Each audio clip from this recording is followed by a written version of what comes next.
For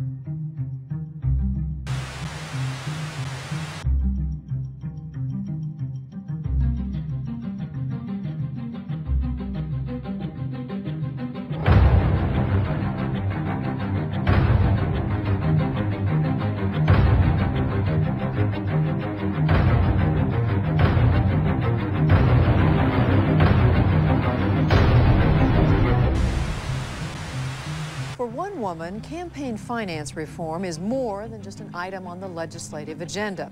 Her name is Granny D, and she takes the issue so seriously, she's willing to walk all the way from California to New Hampshire. Campaign finance reform is the biggest societal problem we have in this country today, and it's not going to go away. If we took our responsibility for our government to the extent that she does, then it wouldn't be as it is. Doris had faith that if she started this walk across the country, others would come to help her.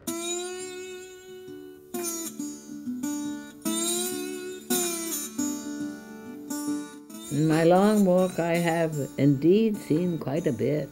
I have crossed the Mojave Desert that I thought would never end. I have landed in a hospital and a rodeo and more than a few parades. I have slept in the modest homes of Native Americans and walked with children and senators, mayors and vagabonds. I have walked with the great leaders of the American Civil Rights Movement through the South, and even found myself preaching from a pulpit where Dr. King preached. I have stood and made speeches here and there on the steps of senators' offices and in the tiny meeting rooms of so many little communities along the way. This is the real America. Down the hill is another America where there is no shame, and where the buying and selling of America's interests are not called bribery, though that is what they are. To take money from those you regulate was bribery 1,000 years ago, and it is bribery today. Benjamin Franklin, at the founding, he wrote something sort of profound. He said, the destiny of America is not power, it's light. Light. And the light he had in mind was that beacon of economic fairness, social justice, equal opportunity for all people. You get elected because somebody has given you millions of dollars. You are not free. You have sold your votes. This money that is being given by the corporations, the unions, and the rich men into the Republican and Democratic committees for getting the vote out, but truly is going to this senator or that senator. That's soft money. So it's up to us.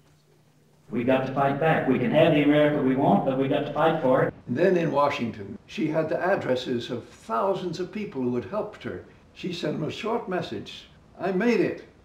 If you'd like to join me for the last 5 miles walking to the Capitol, meet me next Thursday at 9 a.m. at Arlington Cemetery.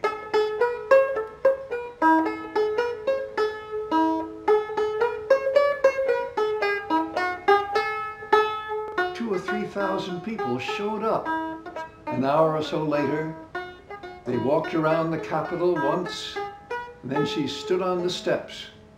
Says, these houses of Congress are being turned into houses of prostitution. Shame on you, senators and congressmen, who have turned this headquarters of a great and self-governing people into a bawdy house. She's one of the best things that's ever happened as far as I'm concerned. She was the spirit that is America. She is the spirit of America. I've got 16 great-grandchildren, and I'm damned if I want them to be brought up in a country or will leave a legacy to them where a poor man has to sell his soul in order to run for office, or he has to be a multimillionaire. We're losing our democracy and nothing is being done about it.